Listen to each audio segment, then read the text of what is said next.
and good afternoon from the Mandalay Bay Convention Center, also known as Radio Row. This is Doug Farrar with Touchdown Wire on the USA Today Sports Media Group. My good friend here, Greg Cosell of NFL Films and ESPN's NFL Matchup. Greg, we've been doing these a long time. The last live, in-person podcast we did was for Super Bowl 49, almost 10 years ago. Wow, that was the last live one we did? Yeah. God, I was only 20. Isn't that amazing? I know, right? I was only 13. God, I don't even know how I got in. That's impressive, We couldn't even drink back then. I know, exactly. Of course, now we do. So, Super Bowl 58, we have a lot to get to, so let's dive right in. Greg, I want to start with run defense for both teams, the 49ers and the Chiefs. The 49ers do not lead with a stacked box defense. In the 2023 season, including the NFC Championship game, they stacked the box on just 14% of their snaps. Their defensive success rate of 38% speaks to the talent on that front, and then the linebacker group, but it also allowed the Lions in the NFC Championship game, especially in the first half, to really handle San Francisco in the run game. And I wanted to go back to that David Montgomery 15-yard run right off the bat, 14:31 left in the first quarter. Lions were in 11.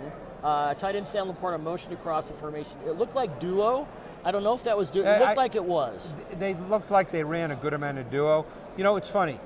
We've talked throughout the year about a lot of things, Doug, and a lot of people ask me about run games, about when teams either stop it or don't stop it. Right. And you can always get into different fronts, and obviously that's what coaches do. But no matter what front you play, the interior of your D-line cannot be moved off the ball. Yes. I mean, you can be playing over fronts, under fronts, one gap fronts, two gap fronts. When all's said and done, if your defensive tackles are moved off the ball, it's very hard to play good run defense. Right. And for whatever reason, and this has happened a bit throughout the season with the Niners, and I imagine it's a little bit of a concern for them going into Super Bowl 58, but good players have been moved. You know, Hargrave's a good player. Great Armstead's a good player. Yes. Kinlaw has turned out to be a nice rotational player, maybe not the star that they might have thought he'd be when they traded Buckner and drafted him 13, but in that first half, particularly on the first 2 or 3 drives, yes, the interior of their D-line, got moved. Yes. And when that happens, that means that your defensive tackles are in the lap of your linebackers. And no matter how good Fred Warner and Dre Greenlaw are, and Warner to me is the best linebacker in football, and the duo is certainly among the top 3 or 4 as a duo in football, no matter how good you are, if the defensive tackles are in your lap, it's very hard to make plays. Right. And, that's something that they're going to have to get taken care of in this game, because if I could just turn it very quickly to a matchup, I know we want to get to a lot of different things. But, Pacheco is a very hard runner. Yes. I think one of their staple runs, which fits Pacheco, because he is a north-south, urgent, competitive downhill runner, they're a very good gap scheme running team. Yes, they are. Where they pull the guard and they have double teams. It's a man blocking scheme. It's not a zone blocking scheme. But if their tackles cannot handle double teams, at least stalemate them at the line of scrimmage, then that's going to be difficult. Because if you get Pacheco to the point where no one can get a clean shot on him, and you need a clean shot, he's going to run through arm tackles with no problem. Yeah. Well, speaking of duo, I want to get back to that play real quick. This was Graham Glasgow and right tackle Penny Sewell doubled Armstead. Yep. Center Ragnow and Coyote Awasika took Javon Hargrave. I think that was a duo concept. It was duo, I think. And that gave Montgomery the perfect gap right through the middle. Warner was forced to pay attention to Laporta motioning across, so he wasn't in the right spot either to stop that. And the thing, let's get to Pacheco now. It's not just that he's, there are all these memes about, he runs like he bites people. He's really energetic to and through the hole, and he's very good at getting through skinny gaps. He had that one run. It was against Baltimore, remember? Yes. That it was, I think, a 12-yarder. Yeah. And you don't think of him like that necessarily, but he got through a very small crease in the defense. And, that's NFL running sometimes. Sometimes you have to get through a very small crease. But Pacheco has been such a key figure for this offense because the pass game overall has not been as explosive in terms of 20-plus yard plays. So Pacheco has been a sustainer. Their offense has needed to have more of a sustaining element than that big play explosive element that we normally associate with Patrick Mahomes, which of course he can still do at any time. So to assume he can would be a mistake, but Right. their offense this year was not really like that, Yeah. as you know. So Pacheco became a really key figure because one of the ways I judge and evaluate backs, and I know you watch college tape as well, and you know, so we end up doing a lot of that kind of work, is the hard yards. In other words, can they take a 3-yard run that's blocked for 3 and make it a 6 or 7 yard run? You know, so I don't judge backs by, you know, oh, can they run 40 yards? There's not that many of those runs in the NFL. Sure. But can it be blocked for 3? Can he work in confined space and take a 3-yard gain and make it a 7-yard gain? And Pacheco can do that. Yeah. And that became so critical to their offense this year because it allowed them to stay on schedule, but it also allowed them to stay with their multiple tight end personnel, Right. which became really the foundation personnel-wise of their offense. Although this one was out of 11, so they can kind of do Well, whatever they can do want. both, Right. clearly. They Yeah. can clearly do both. But I mean, they had, was it against Baltimore? I think it was against Baltimore where almost 60% of their offensive snaps came out of multiple tight end personnel. Either 12 with 2 tight ends or 13 with 3 tight ends. Yeah, we have a lot about that coming up. So I talked to Matt Nagy about that today. Andy Reid had his Wednesday morning presser. Right. We're taping this Wednesday. Someone asked him who he would compare Pacheco to, and he said Roger Craig. Angry, knees up, Interesting. go through, and I thought, wow, you know what? That makes a lot of sense. And it's funny, I didn't go back that far, but that's a great comparison. The back that I thought of when I saw Pacheco last year was Marion Barber. Oh, yes. Marion the Barbarian. Yeah, another guy that ran just like every run would be his last run in the league. Yeah. Tyler Algier, the guy who went to the Falcons, I made the Barber comp for him. Kind of a same deal. But Craig's a really good comparison. Yeah, you know. well, Andy knows what he's talking about. And he's been around a little bit, yeah. So the Lions use run action so well. The Niners had to split their focus between run and pass post snap. And, you know, they got the Niners more than once with that idea. And this is a team that will motion into run plays. We've seen that with the multiple personnel. There was that pin pull run, which we'll show on this against the Bills in the playoffs where, you know, Pacheco to the left side. Yeah. Oh, yeah, where they pulled the left tackle, Donovan Smith. And that was Allegretti. It wasn't Tooney. Tooney was out. So it's not like they need their best guys, not to dismiss him, but Tooney's like a top guy. And there's a very good possibility Tooney will be out again for the Super Bowl. So, but yeah, no, they do the pin pull as well, which gives the pin pull's a good run also for Pacheco for this reason. It allows him to gain velocity because he's not going to be hit early in the down. Yes. He has room to generate velocity, and he's a velocity type runner. And once he gets to those linebackers and safeties, it's party time. He's a hard guy to tackle. Absolutely. He's a really hard guy to tackle. So the Niners with Christian McCaffrey lead with inside and outside zone out of either zone or split zone this season. McCaffrey has led the NFL in carries, 234, yards, 1265, yards after contact, 755, and touchdowns, 15. The Chiefs have faced the NFL's seventh most zone runs. They've allowed 1,256 yards, 774 yards after contact, and 5 touchdowns. Because they're generally in lighter personnel, and Spags loves his dime defense, especially on third downs, and their fronts are aligned for pressure more than, say, run stopping, their run defense will expose lanes that can be taken advantage of. What'll be interesting, and in many ways, if I could just step back for a second. Of course. In many ways, everything starts with personnel, because you're dealing with 2 teams that play a higher percentage of base personnel than what we think of the NFL these days. Right. So we talked about the Chiefs. The 49ers play 21 personnel with Kyle Juszczyk over 40% of their snaps. So the question is, if you start with personnel, which is what defensive coaches start with, how will the Chiefs, since we're talking about their defense now, is Spags going to play his base defense? My guess is he will. Now, if it gets to be 2nd and 8 and it's 21 personnel, he might go to nickel at that point. Sure. But I think on 1st and 10 or more normal down and distance situations, 2nd and 4, I think he's going to play 4-3 base. Because Chenal has become kind of a movable chess piece. He lines up on the ball, off the ball. He's a pretty good player for them.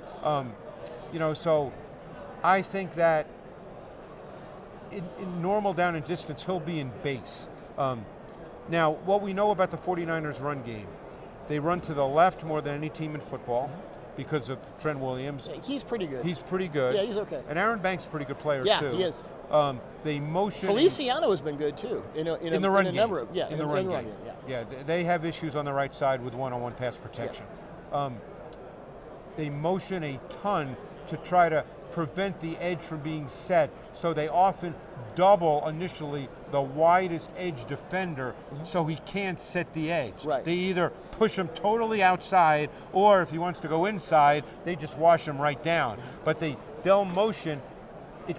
It'll be Kittle, Juszczyk, could be Juwan Jennings if they're in 11, but it could be, they motion a lot to create that initial double on that widest edge defender. Right. And that just takes him out of it. And stat services, you never know, but on third down, they motion like 100% of it. They never don't motion. So and again, the great thing about these conversations is, you just you bring up a point, you can just go. Right.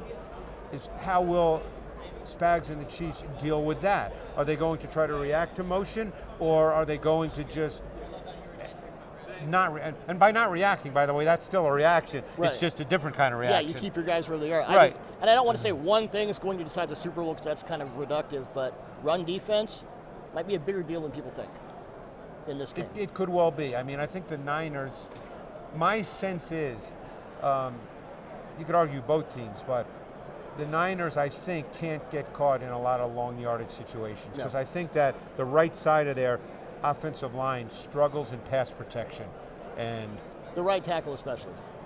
Yeah, but even Feliciano is not a great one-on-one pass protector. No. So the run game's going to be really important in this game, which raises other points. But here, you do your thing. Let's get to the quarterbacks.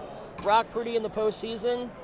Boy, it's been up and down. It has. It has been up and down. He has missed a lot of stuff. I want to get to the interception to Malcolm Rodriguez with 8:47 left in the second quarter. NFC Championship. 4 rushes on an overload left. Josh Pascal, who I know we both like coming out of college, tipped the ball as Purdy threw it. The attempt was to Debo outside right on a 15-yard slant. Didn't even get there. The Lions dropped Rodriguez, linebacker Alex Anzalone, and defensive back Brian Branch into intermediate coverage. Cover 6, 4 to the field, 2 to the boundary, and that was going to be a tough throw into all that traffic even if Purdy had a clean shot.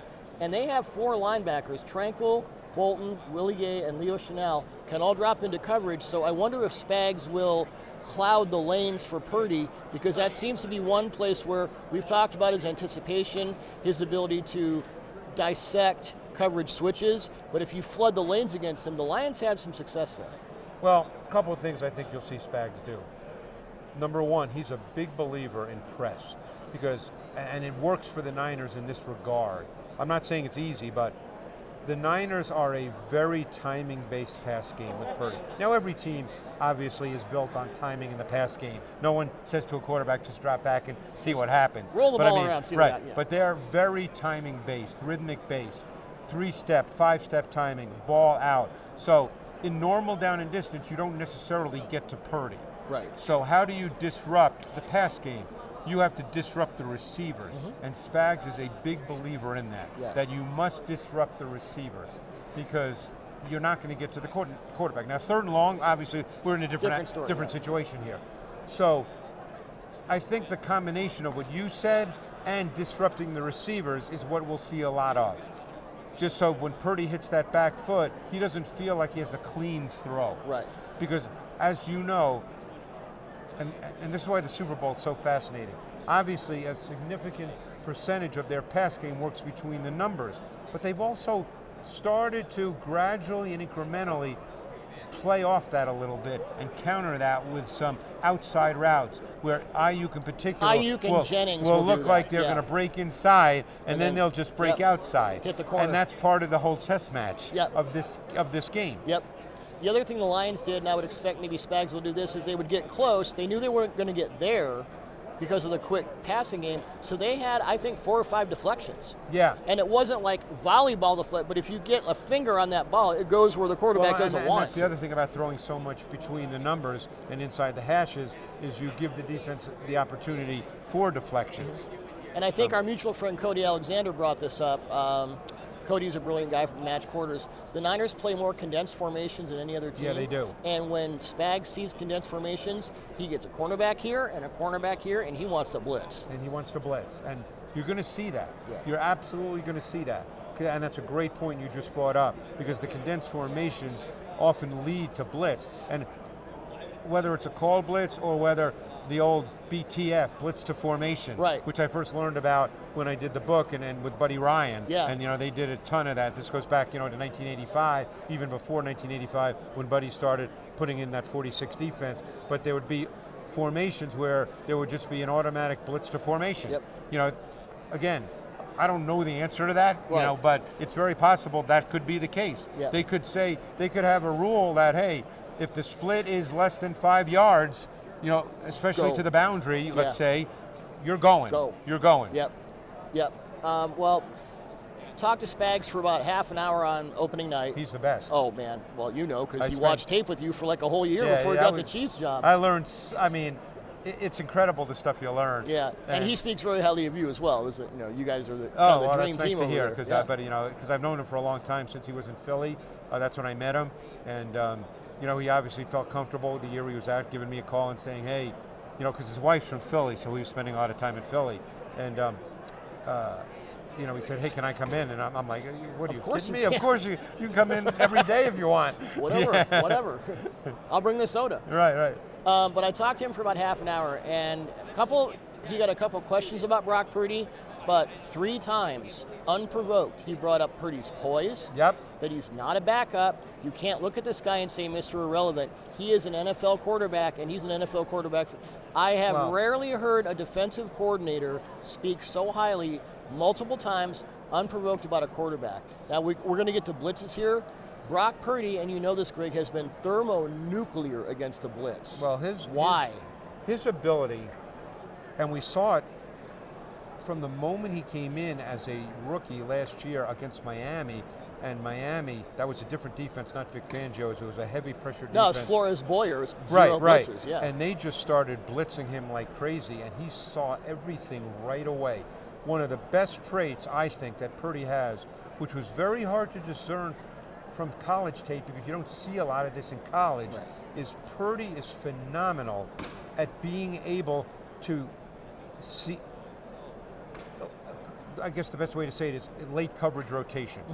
Okay, you don't see a lot of that in college. No. So by late coverage rotation, what I mean is this: the defense shows you a picture before the snap of the ball from both a front and a coverage perspective.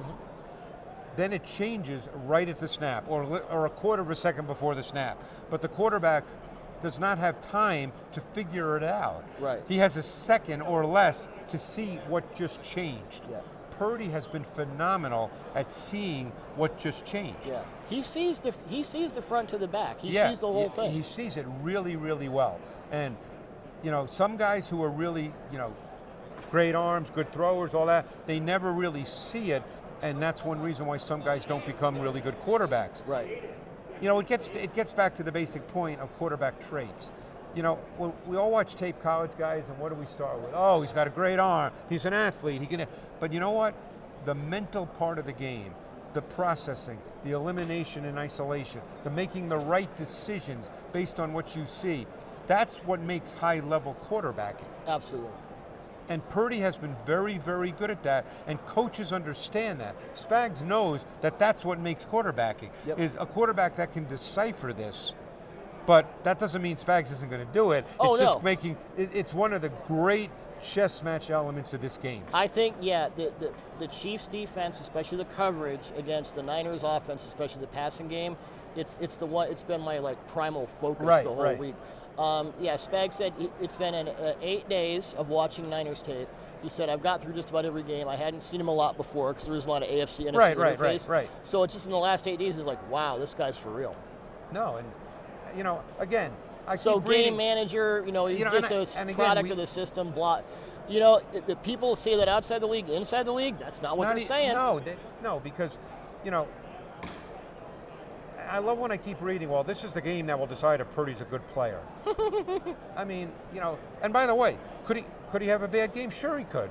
Does Lamar Jackson suck because the Ravens aren't here? These things do happen in these games. I mean, John Elway is considered one of the greatest quarterbacks of all time. His first 3 Super Bowls, he didn't play well at all. So, I mean, again, you can get into that debate forever. But Brock Purdy's played a lot of games now in the NFL, and with the exception of maybe 1 or 2, he really has not had a bad game. Now, has he had bad plays? Every quarterback has bad plays. It's the NFL. Yeah. But I mean, this is not a referendum on Brock Purdy. Brock Purdy's not all of a sudden going to become a bad player. No, I mean, he's started for a year and a half now. The Rams and Giants games in weeks 2 and 3, he was a little erratic. The 2 playoff games, he's not been great, but that's 4 games where you can point to, I don't know about that. That's pretty good for a year and a half. Yeah, I mean. Because every quarterback's going to have bad games. Patrick Mahomes has had more than one this year. Yeah, the guy's a good player. And it's really interesting how, people always talk about the Niners, a lot of people do anyway, about how, I've heard some people say, well, 15 quarterbacks could, play for the Niners. Well, that's patently not true. Not like this. Not, right, it's just false. They traded like 12 drafts for Trey Lance. That didn't work out. Right, I mean, anybody who says that just doesn't know ball. Right. On the other side of the ball, the Niners do not blitz a lot. No. And Patrick Mahomes this year, the book has been, and justifiably so, if you blitz Mahomes, he will kill you. This year, that's not been true. What's different? I think there's a couple of things that are different with Mahomes.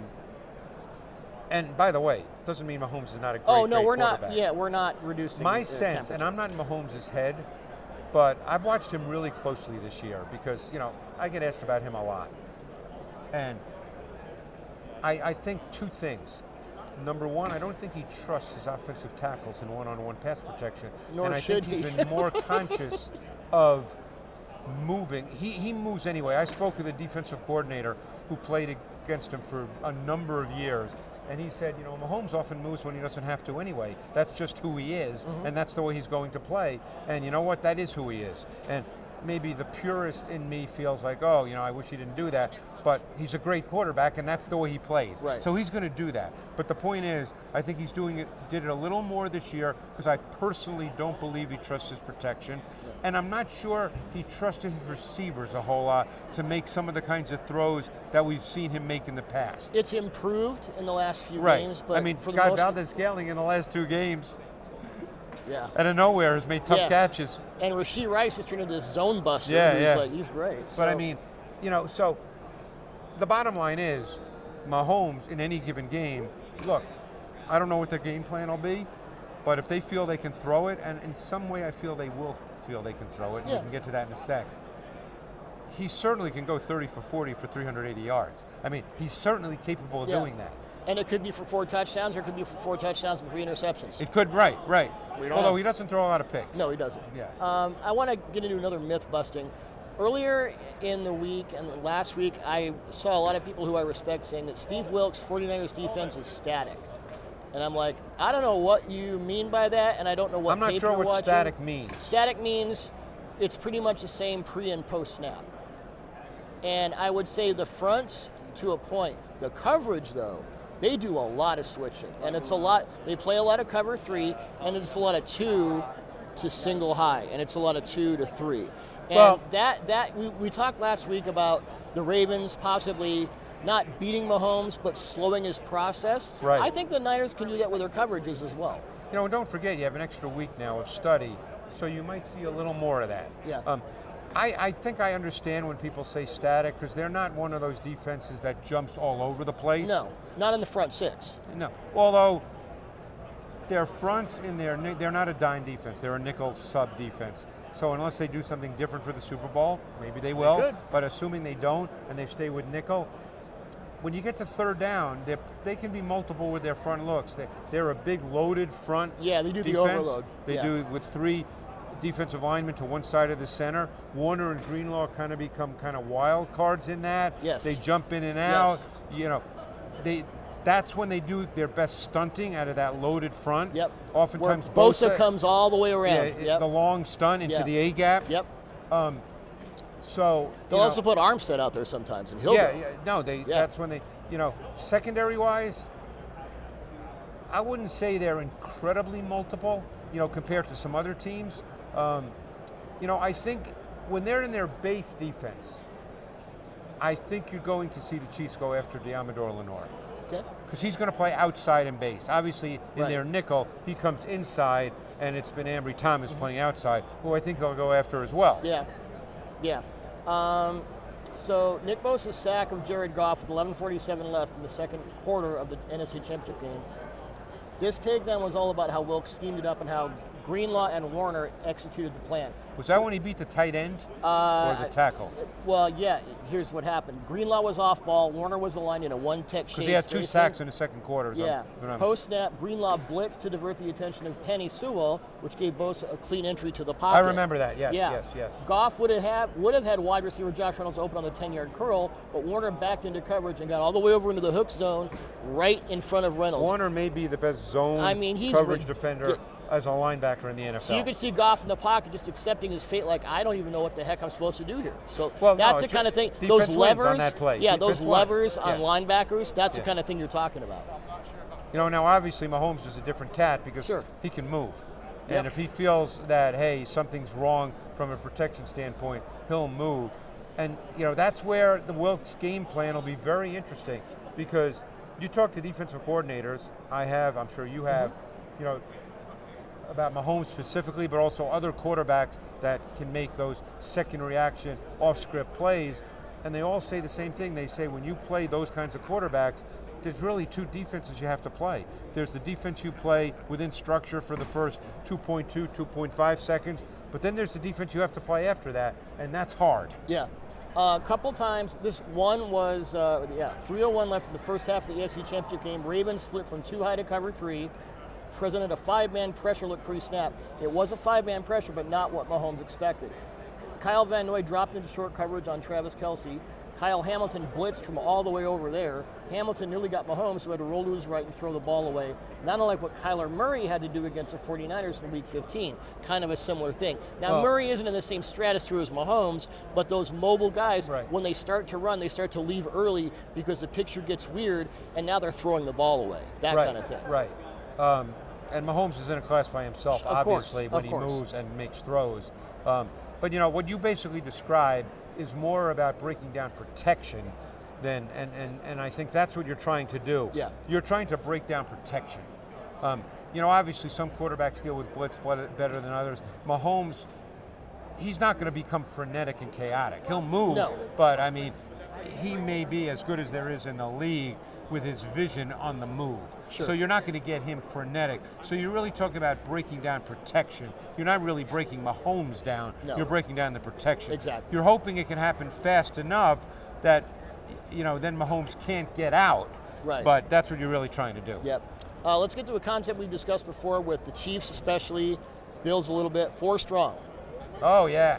Chiefs have been really good at it. Yep. Well, I think it was a 21-yard corner route to Kelce against the Ravens, where they had Kyle Hamilton, he had Edwards-Helaire in the flat, and Kelce over, and Hamilton's there like, okay, it was 4 on. Are you talking about the one where the kind of the flood concept where they hit him? Yeah. And Hamilton's in the middle, just like, I don't know what to do. I talked to Matt Nagy about 4 strong. He didn't say anything you wouldn't expect. It was to gain a matchup advantage. But explain to me, especially against 2 high, why 4 strong has become, and Nagy said we don't lead with it, but it's a big part of what we do. Right.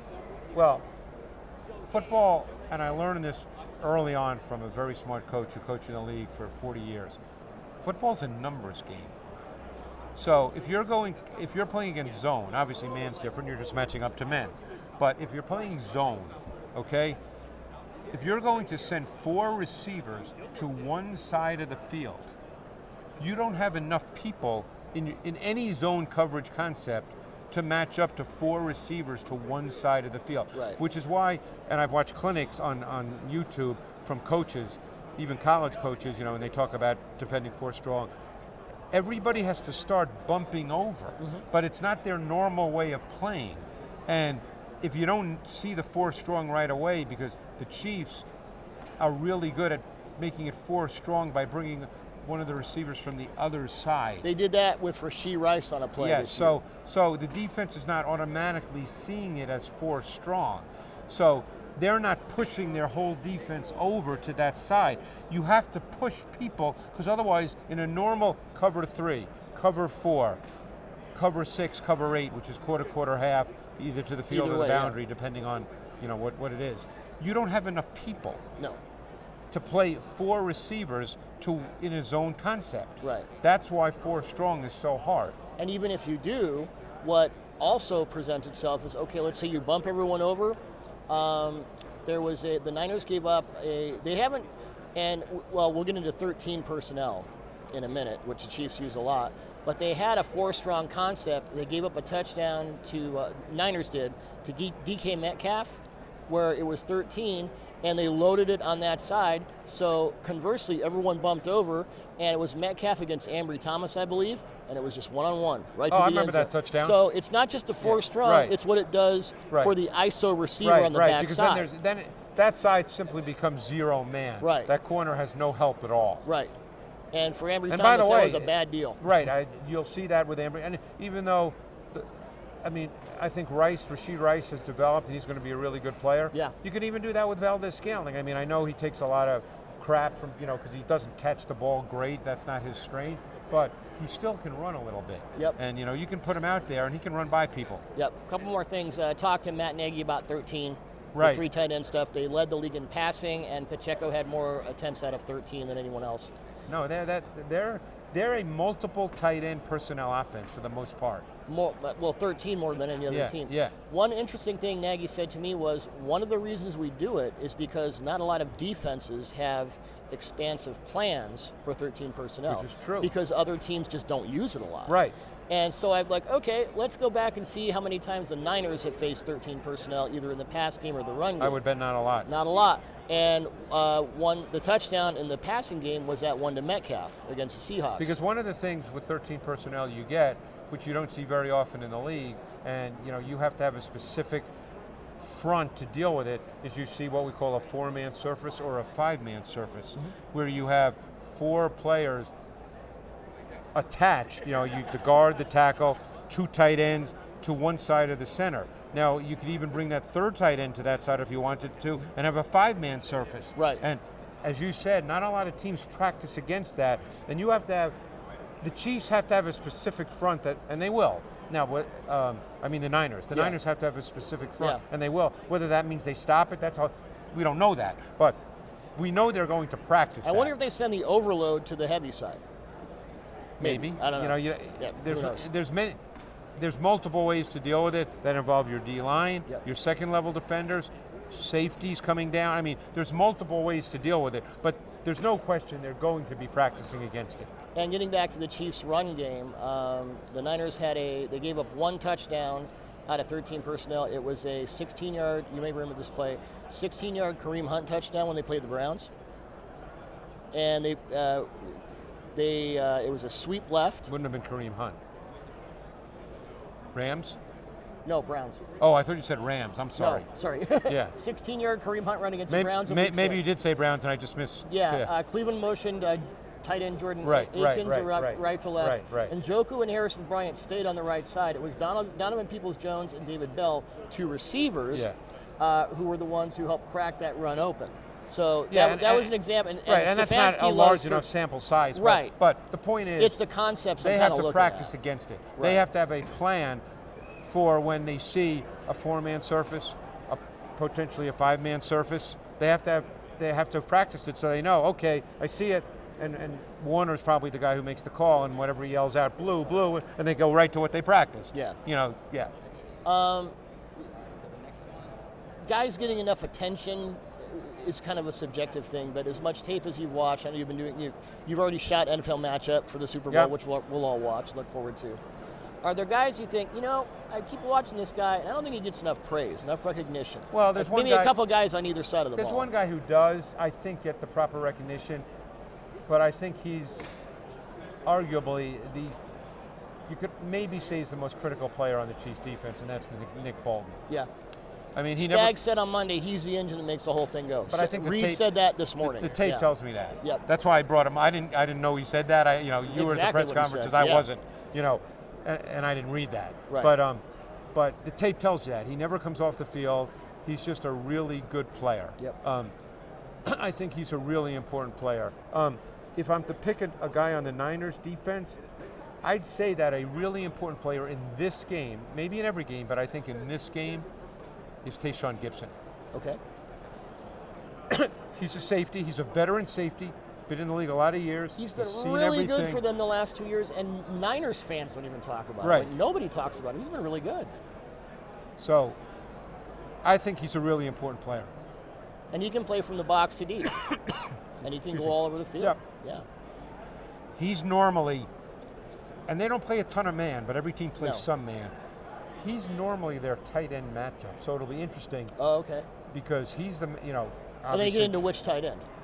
Right, but I'm saying, let's say it's 11 personnel. Yeah, it's Kelsey. It would be Kelsey. Right. So the question is, will he be the match? You know, it's not going to be the rookie Brown, so it would be Gibson. Yeah. Unless they have some different kind of plan where they feel that Warner has to match up. Which it could be. They could. Yeah. I mean, Warner's 6'3", 235. Yeah, he can match. Yeah. But that also, like when he followed Laporta on that Montgomery run, and all of a sudden he wasn't there for the second level. That's right. But that's where you kind of get into the whole mix and match. I mean, you know, and that's why. Look, it's a chess match. You know, you try to do certain things where you feel you have a good read on the defense. And by the way, they're going to have good reads. You know, teams always know what the other team is doing to a large extent. The Super Bowl, there will be some tweaks and some differences just because they've had an extra week to prepare. Right. And teams bring in all their scouts to help with preparation. You know, there's more people that are involved that are given projects, you know, to break down. Right. So maybe there's, you know, Spag sees something and he goes, oh, I'm just going to add this particular pressure this week, you know, but it would be in a given situation. It's not like he would run it 10 times. Yeah. Or, you know, maybe Kyle Shanahan says, oh, you know, I see what they do on defense on this particular look. I'm going to just change up the route concept a little bit. Yeah. You know, so, you know, that's what happens. What you said about them, you know, oh, they're going to go inside. Now they're running corner routes. They're adjusting, and they're in that fake in and then out. Yeah. I talked to Spags to finish with the Chiefs defense. I talked to him about, and I asked him, you have all these new guys, you have all these, you know, second and third year players. How do you do this complicated defense without busting? And he said, and as long as he's been coaching, this is quite a statement. He said, this is the most intelligent defense I've ever had this year. Interesting. Ever had. I was talking to Drew Tranquill, the linebacker today, who would be one of my underrated guys. Right. Oh, he's a good guy. Just to finish and kind of go on, because I think Spags is, I mean, the more I watch it, he's got a string, the way I'd put it. He's got a string from the line to the backers to coverage that is rare. Everything works together, and everything kind of paints over each other. I guess in some ways he got a little more due this year, but I just don't understand why he's not talked about as one of the great defensive coaches ever. Yeah. I mean, you could say that. Look at the stuff he was doing to Tom Brady 15 years ago. And by the way, he's done it so many different ways. Back in 2007 with the NASCAR, which wasn't really being used then. No. You know, that was I don't want to say no one ever did it, because you've researched the football of history. I've done that. So now 4 stand-up guys is no big deal. Right. Back then it was like, what the heck is this? Neither one of us would say it's never been done before. Right. You know, but it wasn't common in the game. Right. I mean, he's done this, and now he's considered one of the best blitzers. I mean, the guy is phenomenal. And unlike a lot of defensive coordinators, he's, as you said, he's done it so many different ways for so long. Yeah. So that's, he may be the key to the whole thing. Anyway, Greg, that was stuff. fun. Yeah, that was a lot of stuff fun. as always. Looking forward to Super Bowl 58, and good to see you in person, my man. Yeah, this was awesome. That was a lot of fun. Good stuff. Yeah.